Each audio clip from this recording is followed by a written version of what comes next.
Do I need to have this with me? What is it? This dinosaur. Yeah. Okay. I built it the bridge, Mummy. Well done. Ha! I have to go faster. You're being really loud.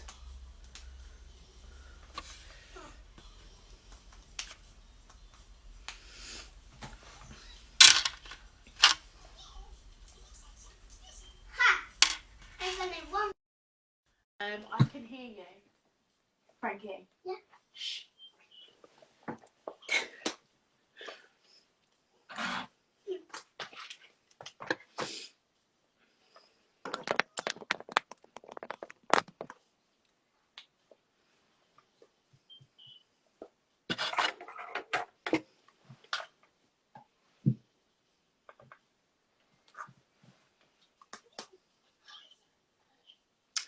Come on in.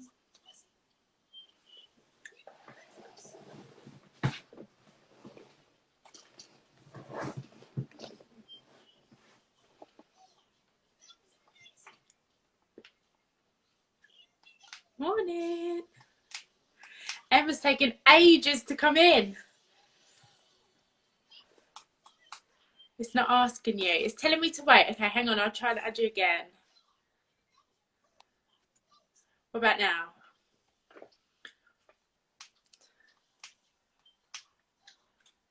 It's definitely still taking way too long.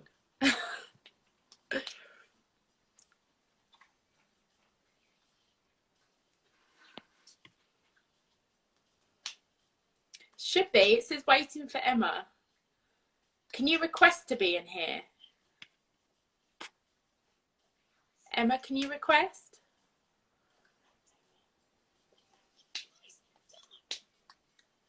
If not, I'll start it again. Shall I start again?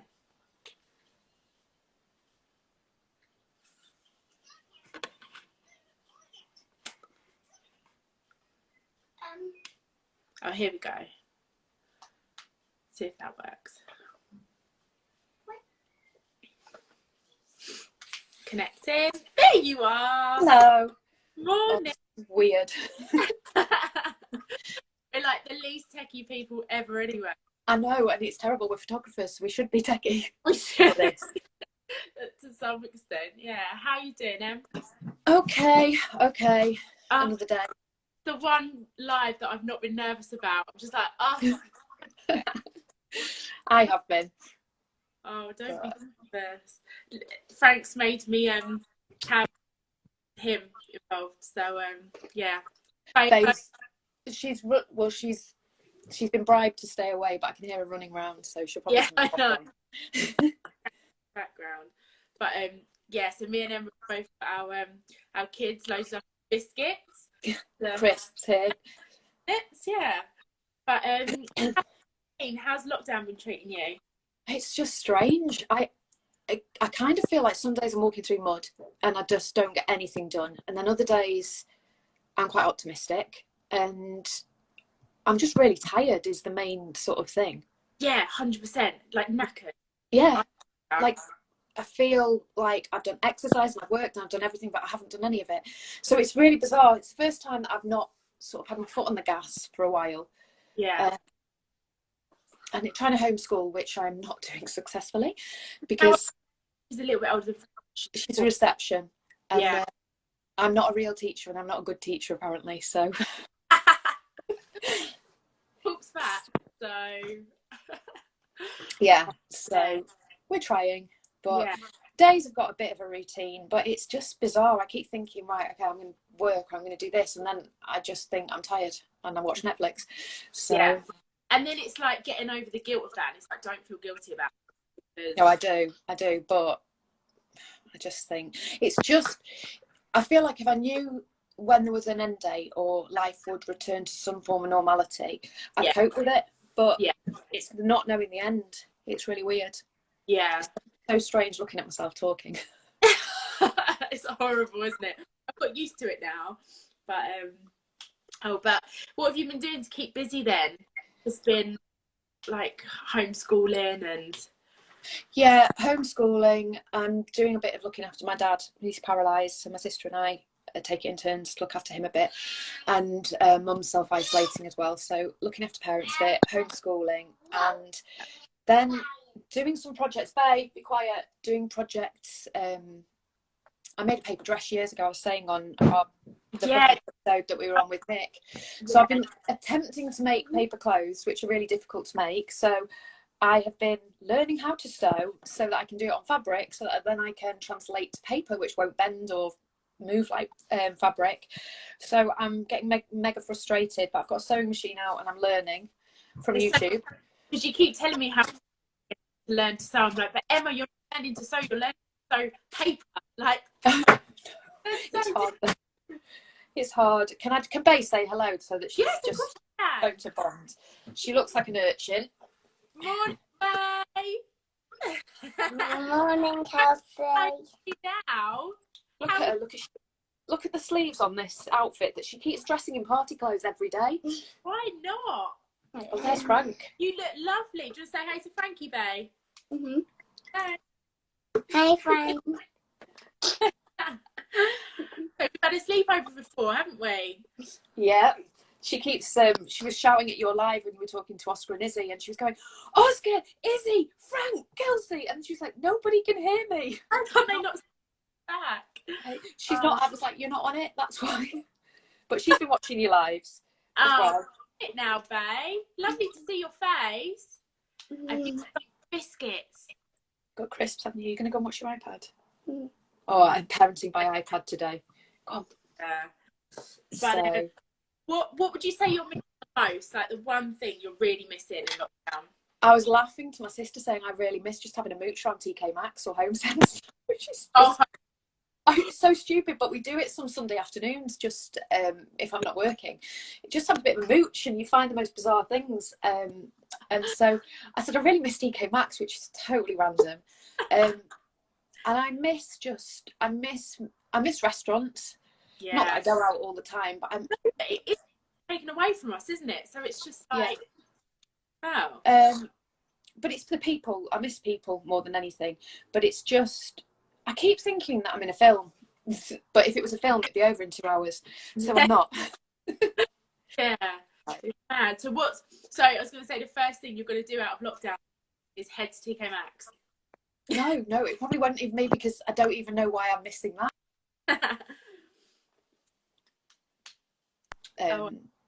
Coffee shop's being closed, but I don't know. I'll probably take Bay to the park. She's got a big jar and she's got the park, swimming, trampoline place that she every time she gets upset we go, write it down and put it in your jar, so we'll do something out of the jar, I think. Oh, cute idea. Yeah, it was from school, so it's good. Great idea.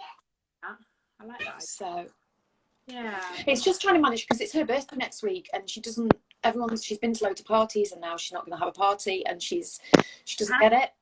Yeah, it's hard. It's so that's the hardest thing, is managing her expectation and her understanding of it. We're trying to do it as well. Kind of different things are all over the place. So then having to kind of nurture them as well with what they're feeling, but they can't explain it. It's like, So if it's sunny, it's a lot easier to cope with the day. Yeah. So Right, so let's get into you then, which I'm excited about, which I know most of the questions, but there are a few. I'm so shy. I hate speaking about me. So we'll enjoy it. So Emma, how did you get into photography? Where did it all begin? I feel like I'm repeating what we said on the narrative podcast that we've got. That we're on. I always worked in retail and visuals and visual merchandising, and so when I was 30, I was creative manager of Selfridges Manchester Trafford Park, which was an amazing role. It was all for everything from window displays through to interior displays, and there was myself and a team of people that we worked on it. But we would create magical theatre sets essentially in the store. And then from there, my sister had a baby, and she had a little boy, and there was loads of clothes for girls, but never clothes for boys. And I remember thinking, this is crazy. And then writing a business plan when I was on holiday in Italy, for a kids shop that would be like 50% girls, 50% boys, because they never ever were. They were always like 20% boys. And we took it to the bank, and they said, yep, you can have funding for this. And I was like, whoa, I've got to do it now. I'm a sister. So it was my sister and I opened a shop called 10 Little Monkeys in Wilmslow, Cheshire, where I live. So we had that store for 5.5 years, but during that time we had an online store, and so I was shooting mannequins wearing the clothes and then cutting out the clothes from the mannequins and shooting inside and outside and putting them back together to make an invisible mannequin shop like you see on online shopping.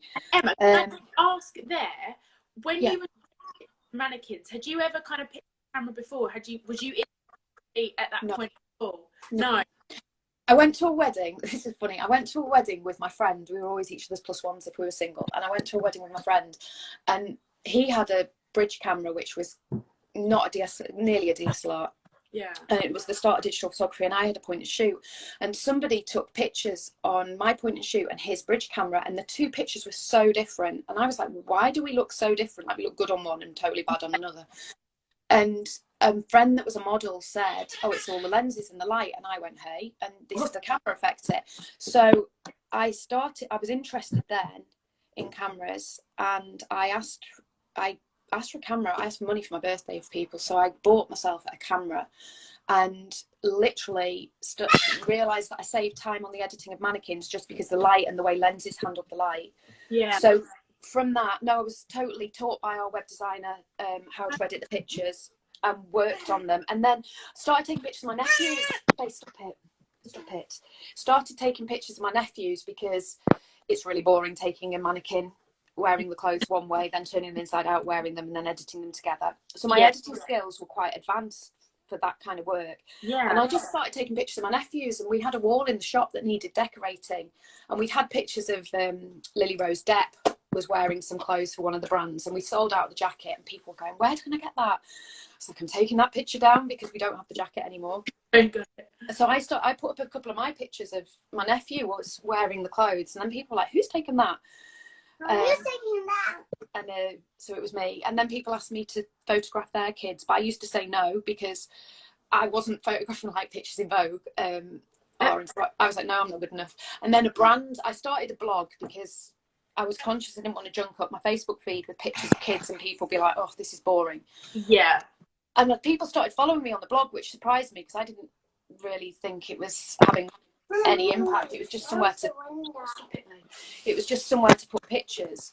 Yeah. And then a brand got in touch with me, and then another brand got in touch with me, and so I thought, well, I can shoot consistently, and I was publishing like a picture a day and just shooting all the time. And so I started to do some work for brands and for people, and it went from there. It spiraled from there. It's fun. I can't imagine you not knowing about. Because I'm old, so photos were all analog, and you had to develop them in a dark room, and it was so expensive. Not that it's still expensive now, but it was just like a million times the price. And so but I've read fashion magazines since I was 15 and loved their magic. So I think that once I started, somebody said to me when I first started, your style will change loads. And I was kind of like, no, I don't think it will. And it hasn't, but it's just evolved. I've obviously improved. And isn't it? Not changing, but evolving. Yeah, and there are fashions in the industry that obviously affect your work, but now I still work the same way. Sorry, I've got Bay climbing up me if I'm disappearing. Nice. So, yeah. But so how long have you been doing it now for? 7 years. I only know from Facebook reminders. This picture 7 years ago. I'm like, wow, I've been doing it 7 years. So 7 years, yeah. And so, yeah, 7 years. And had Bay along the way. So, yeah. But I shot my cat. I shot my cat every day for a year to learn focusing, to learn metering. I've put myself through the equivalent of a degree and then some, studied fine art and all sorts, because I like learning. And actually, best, aren't you? Once your skill level gets to a decent place, I really miss the learning. So I still am always learning editing and going back to learning to sew and feeling frustrated not knowing how to work the sewing machine or not knowing how to put seams together. It really reminds me of the start of photography when I didn't know how to achieve what I wanted to achieve. Yeah. So as much as I hate it and I want to smash my sewing machine, it makes me keep going, no, carry on, because you do get there. Oh, get it. The school of YouTube, it's amazing. So what would you say what do you enjoy most about your job? What's the favourite, what's your favourite part of being a photographer? I swear it's a bit like I've been on a detox whilst we've been on this lockdown, because I love the shooting and you get this high after. It's meeting people and it's meeting people and it's a connection. And sorry, I'm getting photobombed in the biggest way. It's meeting people and it's the connection, but it's that magic when you take the picture and you go, the model's in the picture, there's a bit of me in the picture, the light's how we want it, we've told a story with a single frame. It's just, that is my favourite. And then editing I love because you get to realise what you've seen at that moment. But I think it's the actual shooting, it's just nothing. Yeah. It's the creation and the creative part of it, but that probably feeds my soul the most. It's taking a long time to do that. What how would you describe your style of work? How would you describe it? Oh God, I wish I had some of these questions beforehand to prepare. Like glasses. Okay. We've said times before, like struggle with sometimes you can't see it yourself. Yeah. Can see quite editorial, but that's because I'm so influenced by sort of editorial work and quite real. Although you edit, I don't over edit. Like skin has to still look like skin, and it was what Nick Dale said the other day, which is successful editing is when it doesn't look like the image has been edited. Yeah. So quite real and editorial, so it's got a bit of a fashion edge, I hope. Honest and a bit like, I always say, my colour work, I always want my colour work to look like a summer in the 1970s. So I was born I love that. I was born in 1976 and it was the hottest summer ever, apparently. It was the hottest summer ever. And my mum just talks about being pregnant and then having a baby and it just having heat exhaustion the whole time. But you know those colours when it's the end of a summer and it's sunburn, it's golden hour, so it's near to sunset, but you've just got that beautiful warm yellow light. I always channel back to wanting it to look like a summer in the 1970s. I can see that. Sofia Coppola's film, The Virgin Suicides, I love the cinematography in that. And it's a bit like Marc Jacobs' Daisy perfume adverts, that kind of lighting. That's what I love. So I want it to feel a bit like that, a bit sun bleached or burnt. Same thing. So. Oh, I love that. I love how your little mind is just like an absolute jungle of creativeness. Try living in it. It's absolutely nuts. My brain. Sorry, go on. It's just always switched on. I have to read a book to escape myself. Do you work for any brands? Yeah, I shoot for. I mean, it's always like a rolling. It's a rolling roster of brands. But I've shot for 2 baby wear brands since I started. They're called The Little Tailor and Toffee Moon. And sorry, Bay's putting a teething rubber ring on my head. Go in the lounge with it, please. So I shoot for Little Tailor and Toffee Moon, and I shoot for a kids fashion boutique called Butternose Kids that stocks lots of brands. They've got a really cool selection of clothes, and I've shot for brands from overseas, and I feel like I can't remember when you start talking about it. I shot a brilliant swimwear brand called Riviera Kids that's just the most beautiful neon swimwear, but eco-made and not damaging the environment. So it's really nice when your morals and your ideals come in line with fashion, because the fashion industry can be quite destructive. So it's nice when you're doing your part as well. Yeah, when they was aligned, so that was lovely. It's just a shame that the first summer's locked down because it's a gorgeous brand, and I was looking forward to they having some to go on holiday, but that may not happen now. Nope. Hope for next year. Yeah. Well, Sorry, Bae thinks that she's part of this. yeah, no, Bae, enjoyed it. Can't see your face though, Bae. See your fat. Oh, there you are. That's better. So sorry. Another question was, who would be your dream brand? I really want to shoot for Zara. I love their campaigns. I love I love their campaigns. They're one of my top 3. That would be the one. Because who was it? It was Rihanna yesterday saying how like she would love them, and because they're such a box, aren't they? Got like an and they have really. I love their collections. They have really. I've sat right by the junk drawer. The one I'm really tidy, and the one junk drawer because my brain is so confused constantly. I have to live in tidiness. Yeah. But I have one junk drawer which I've sat next to, and Bae is now emptying one thing at a time.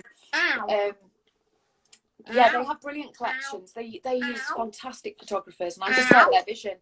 And I like one thing I really like is that kids wear is treated the same way menswear or women's or home is treated. Yeah. It's not an afterthought, and their collections are as strong. So Bae's wearing Zara. She's got Zara on today. Lovely, rocking it. This top's from one of my shoot wardrobe tops because I always buy pieces when I see pieces that I like, and then she goes through my shoot wardrobe and says I want to wear that, and they're always a bit like out there, and because they go on photographs. I know, and then she walks around wearing half my kit, and she looks cool, but a little bit eclectic.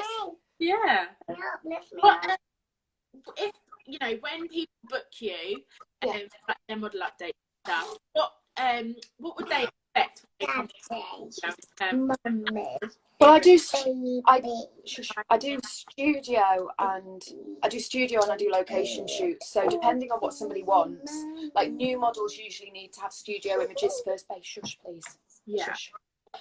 They need to have studio images usually first, and then my location images really do feel quite editorial because I really like to root those images into the background tells part of the story as well as the model.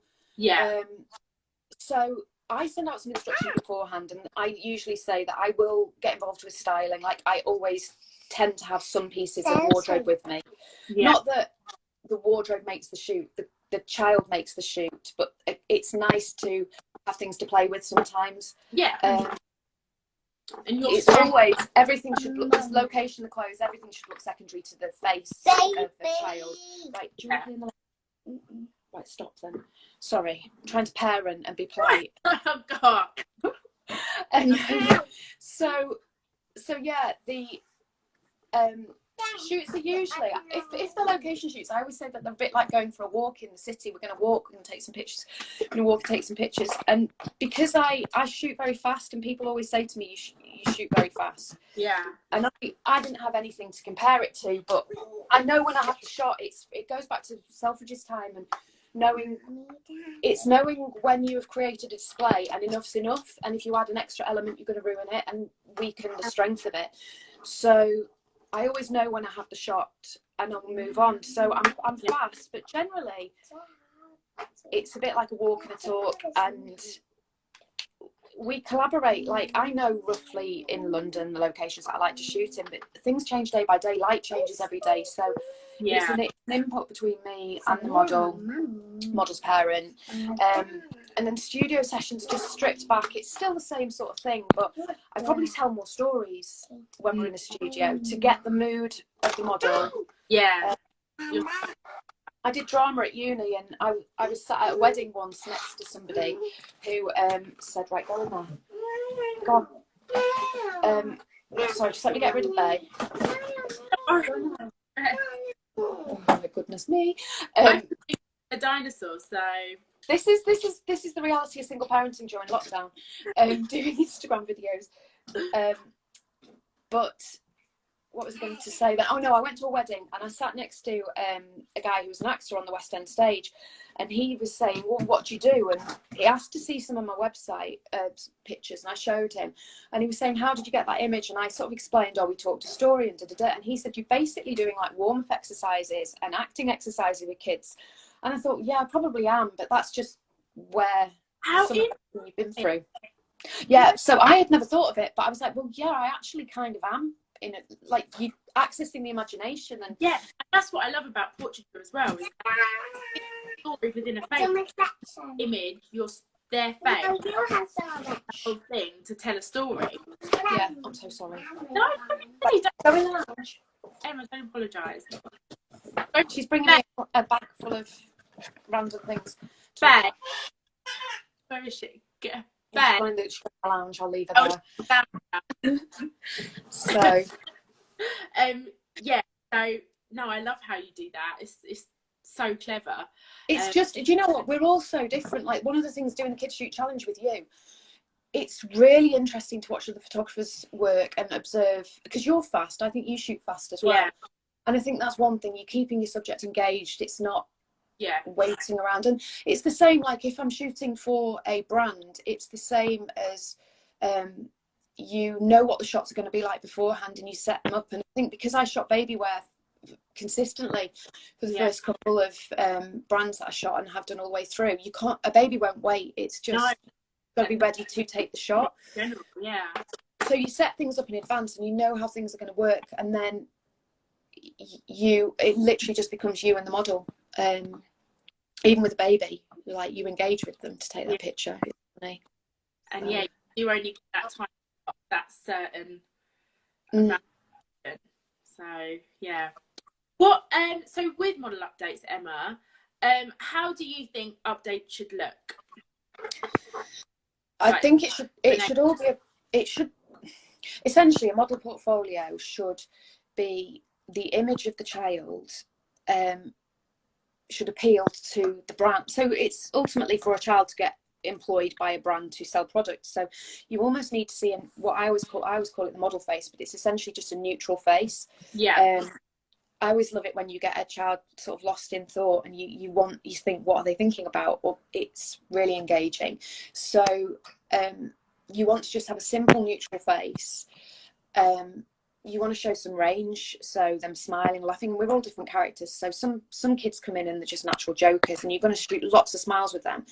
And then some are more serious. Everyone's got personality, so you want to try and tap into some of the child's personality with the headshots, and you do full body shots and 3/4 so that you can see the height of a child or what they look like. But it's the truth. It's stripped back. And it's the truth. I love that. You want to get that person. That summed it up, actually. The truth of a child. Yeah, because everyone's different. Yeah. I can't. I never look at the camera because I can't cope with looking at myself when I'm talking. I'm so camera shy, which is crazy, considering what I do. But yeah, the truth of a child. Yeah, because we're all different, and so you're not going to be right for every brand or every job that comes along. Like I know that my photography does not translate to certain fashion brands, so I wouldn't even send my portfolio off to them. Yeah. Because even if I got the job, it'd be really jarring and it wouldn't work. And then others, I kind of just go, oh my goodness, I feel like I understand their handwriting or what they're about. Yeah. And I feel like I love the brand Little Creative Factory. They are so incredible. I love their clothes, I love their ethos, but then their photo shoots are just so beautiful and creative, but simple still. Yeah. So you see things. Children as well, you just want to keep it simple, and that's what brands do anyway, isn't it? They have a touch of personality, but it's about the kid, not just much. So what would be your advice to a kid that was a bit nervous? Like, would you have anything, would you do anything in particular, or have any? Well, I've shot lots of kids that are nervous, and I always say you can take the time. There's no urgency to get the image. It's my job to get the images, and it's the child's job to trust me in that. And some people take longer to warm up, and I'll speak to them. Like, I don't get my cameras out for the first 20 minutes of a session, say, and I will talk to people. But again, it's the truth. I always say, if you're nervous, tell me, because we will you do it slowly, and it's not a scary experience if it unfolds at the right pace for the model. Yeah. But usually I send out notes beforehand and say, this is how it shoots. So if we were doing location, it's going to feel like we're going for a walk.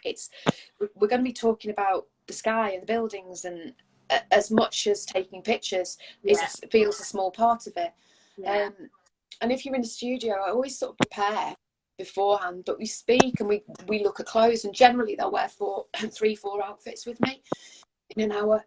And not all work, and some don't, and it's trial and error. So it's knowing that not everything has to be right every step. It's an explorative process, and if things don't work, you change it and move on. But it's about putting someone at ease, I think. Yeah. So Wants a biscuit. 1 second, I'm going to give a biscuit out. Sorry, 1 second while I just go into the cupboard. What was that for, babe? Go on, go in the lounge. Biscuit. I never give biscuits out on demand like that, but I do what you got to do to survive. sorry. It's totally unprofessional. But So if what was the other one? We've done that one. Would you have any tips to an aspiring kids photographer? So not the model. Shoot. I shot my cat every day for a year. My cat, I have this thing with animals, it's so funny.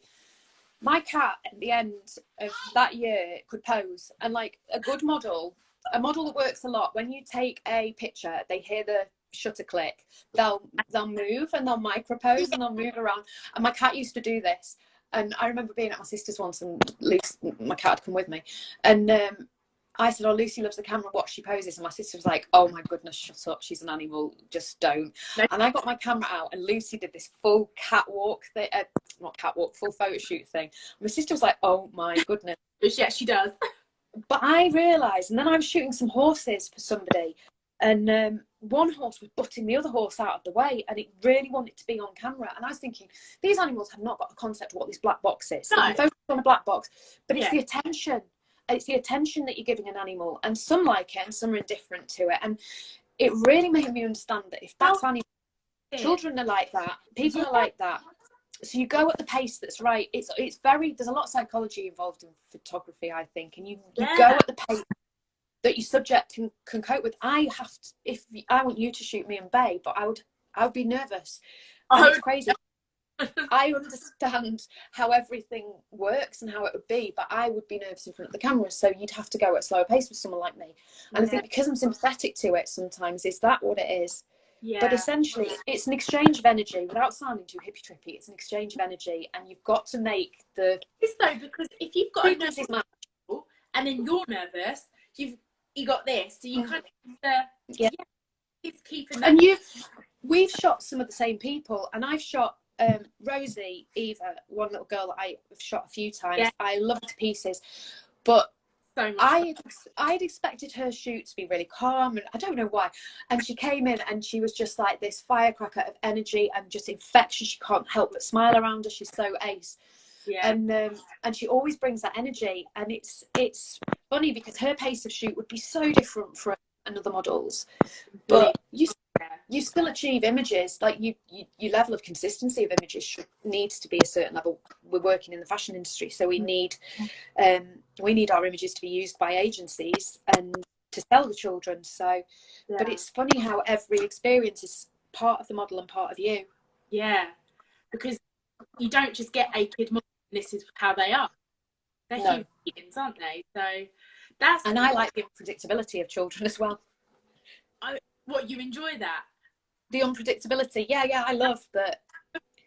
That does make me nervous, but with that, I kind of still to this day don't sleep loads before a shoot, and I will get really nervous, and I have to make sure that I have enough caffeine so that I regulate my blood sugar, or enough food so that I'm not micro shaking, because that'll throw the focus of the camera out.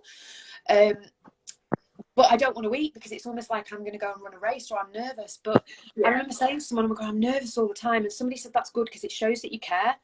And when I'm on a train coming to London, because I'm based near Manchester, but I work in London virtually every week when we're not on lockdown. I'm up in, it's an hour 40 on the train, so it's easy to commute. Yeah. And I travel into London sometimes, and I've got there faster than people that have come from Kent. So just because we're on a fast rail network. Yeah. But I almost run through and rehearse what the shoot will be like. And obviously it's never properly what it will be like, because the models bring into it.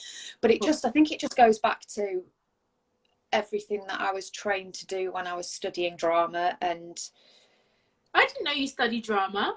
yeah, drama, theatre studies and English lit. No way. Not because I wanted to act, I just am obsessed with stories. I love stories. And set design, I used to do loads of set design, and I still build sets in fields and do things that are a bit quirky and out there, and it all comes back from that. I mean, my next question was going to be, so what would you be if you weren't a kids photographer? I don't know. I keep thinking, oh my goodness, will lockdown let us get to London or let us be close to kids? Yeah. I don't know. I read another thing the other day that said, as our kids grow up, they will have 13 different careers. And I worked in retail and went into the visuals really quickly, but didn't even know that they existed beforehand. And then gave up everything and went travelling around Australia, came back, worked in retail again. And it evolved into photography. And I don't know. I'd maybe like to teach. I like learning and teaching. But or something. No kids. I don't know if I was just doing something completely different. I don't know. I like businesses and how businesses work though as well. So maybe I'd do something business. I don't know. I kind of think so many strings to your bow. There are so many junctions in life where you could have made this decision or this decision, and it all has a different knock-on effect. Yeah. And I kind of think, well, you're where you're meant to be, because otherwise you've made a different decision. So I don't know. What would you do? What would I do? Yeah. Obviously teach swimming on the side, don't I? Kind of a couple of days, which I love. I absolutely love, because again, kids and you're seeing progression, and I love that. I wouldn't say that's what I'm doing full time. I don't know. No. It would have to be something creative. Yeah. Definitely something creative. But I used to love writing. I used to love writing. I love reading, but I can't write. Kind of pen and paper, I'd be like, right, how do I start? No. I used to always think I want to write a book, but it wasn't that I wanted to write a book. It was the creative. And when I finally learned how to take pictures like I wanted to, I could just release them on a blog with no words. And I never put, oh, this is about this, or this is how it's created. I just used to release the image. And it was kind of like I finally worked out how to get the stories in my head out, but not through my mouth, because I speak a lot. And to just put it out there and let people make their own stories. So I realised it was the creative that I wanted to do, and found the way. So nice, tough one. But yeah, I don't know. That is hard. It's scary, because obviously with all what's happening at the minute and stuff, like things like work, and obviously we're self-employed, like we have our own little businesses. It's scary to think, isn't it? Obviously, like back to things, like hopefully, I mean, I'm sure we'll be fine, but you kind of like, it's the time it'll take. Yeah, and the bills don't wait around. Yeah, like if I had to go and do something else, I've been thinking that, but then I shoot kids and I shoot food, although I only shoot about 20%. It used to be 50-50, but now I do about 10-20% food work. And I primarily shoot for restaurants, and I love the stillness of food after their craziness of kids. They fit. And the scale. Yeah, and even that, the restaurant industry is so affected that I think, what would I do? And I don't know. I kind of think, I shoot for agencies, and I know that, speaking to an agency I was meant to work with during lockdown, I know that when they go back, the children still need updates, and that can be done socially distancing, so that's fine. So there'll be elements of my job that'll go back sooner than other elements, like I think we'll be allowed to shoot, but then I think it'll be the travel will be an obstacle. Well, I can drive to London, but I think it'll be a slower process, and days will still be a bit slower when they go back. Yeah, because it's Teams not might be smaller. Normal, is it? It's No, not going to be lifted and everything's fine. It's just it is going to be weird for yeah, a long time. and it's I don't know. I was saying to another model parent who's a friend now, because you make friends in this industry, and I was saying I'm so tired, and she said you've been running around for years doing this, this, and this, and maybe you just need to sleep a bit and just take some stillness and not feel guilty. And I thought, yeah, you know, it's time back again. Like, no, it's never. Well, touch wood. Hopefully, but it's almost like I always think of it like seasons. So you have spring and summer where everything's in bloom, but it has to pull back and go to autumn and winter where everything, like the bear hibernates, and everything just has to stay at a slower pace for it to grow and bloom again. So I keep thinking this is winter in terms of creativity. I'm just existing and being, and my subconscious is still having ideas, and they'll come to fruition when we're able to exercise them again. So I'm trying to be all zen. Looking at it, that is such a nice way of looking at it. We're just basically being in bed. Yeah, that's what we're doing. Yeah. But we're being a bear hibernate, except I can't sleep. Yeah. So wait. But there was the last question somebody asked, and it was, what is your biggest goal for 2020? Which is a tough one right now. I don't know what that biggest goal of 2020. Like, what do you want it to be? You know what? I was always, when I started photography, I decided I wanted to photograph someone, and I gave myself 5 years to do it. And they were kind of like world class. It's so bizarre because I've had a child since, and dreams and goals change. But I kind of set myself by 5 years, I want to have done this. And it was a bit like, at some point along that, I thought, it doesn't have to be about the end result. It can be about the journey. And so I was always focused, like, I want to shoot for this brand. I want to shoot this. I want to shoot X number of editorials. And I don't know, at some point somewhere, I just started to think, I just want to create, and I want to create things that make me happy. And if you can keep doing that, then, and focus on that, then ultimately I'll get to where I'm meant to be going anyway.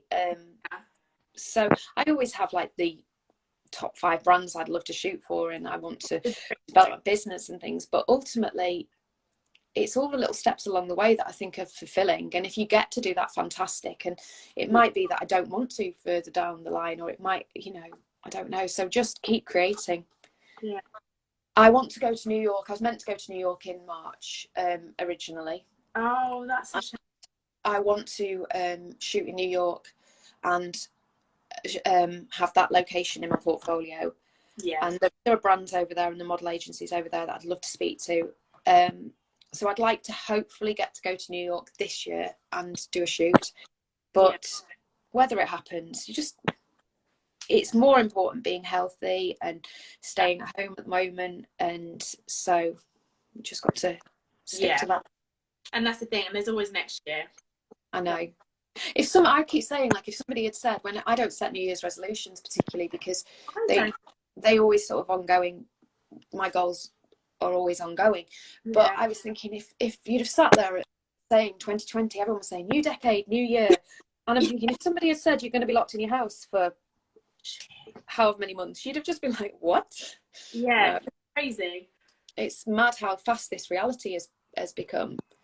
And I mean, I feel helpless in some ways, that I'm not working for the NHS, or I'm not doing something that's directly contributing. I have to keep saying to myself, no, staying at home is helping. It's helping, absolutely. And there are so many people still not doing that. I know. I had friends this morning, and it's quite disgusting how. I know. So it literally makes me want to cry. I went for a walk with Bay yesterday, and we were walking past groups of teenagers, and I was thinking, you're not related. And you're stood really close to each other, and why are you doing this? Because So yeah, don't ever feel like that. Yeah, really hard doing our bit. So, but Oh, thankful for everybody that's working with the NHS and yeah. teachers and key workers, anyone. So thankful. Yeah, no, definitely. Oh, thanks, Em. Thank you. And my big photo bombing. It was. Oh, don't love her, bless her. she's full of character. She is. What are you up to today? You're going for a walk? Is it Sunday? Yeah, literally, we are going to go for a walk. I'm going to probably do a bit of gardening. Yeah. I hate gardening, but I'm doing my garden slowly. And I'm going to attempt to sow something that I cut out yesterday. I can't wait to see. Oh, do you know what? This is going to take about 3 years to do because it's really difficult. And then I made something out of fabric the other day that was all ruched. And I was like, oh, I figured out how to do something. Tried to do it in paper and you can't because paper pleats. And I was like, oh. Not surprised. It sounds horrendous. Going with paper. So if it comes together, like I'm going to build paper sets, because my whole idea was to do an editorial where I'd sewn paper clothes, I'd made paper sets, and then the child would have on like a pair of sunglasses or be holding a bag, and it was going to be an accessory shoot, and the only real thing would be that one item in each frame. Yeah. And I had the idea years ago, but it's just figuring out, the set will be easy to build, but it's figuring out how to make the clothes not just look like a 2D paper dress. I want them to fit and I want them to work. So there's a lot of construction. So, and I don't want to use angles, so I don't want everything folded and origami like. So that's the hard bit. I've really made a hard project for myself. I was going to say, yeah, you're not making it easy for yourself. Nothing ever worth having comes easily. Oh, Rosie's just said something lovely. Oh, she's lovely to see, right? Ah, hey, oh. your mum and Sapphire, thank you. I've not even been looking at the phone because I freak out looking at my face. Oh, yeah. I'll speak to you in about an hour, I guess. Okay. I know. Do you know? It keeps my little chats with people that are in the industry keep you sane, because you do have time where you think, oh my goodness, nothing's going to go back to normal, and of course it will, because the only constant in life is that it goes on, of which was one of the last lines of Afterlife too. But change is the only constant in life, and you have to just, we don't like it as humans, but you have to just let yourself go with it. Go with it and embrace it, yeah. But give Bay a kiss from me, and yeah, I'll speak to you in a bit. Thank you. Bye. See you later, darling.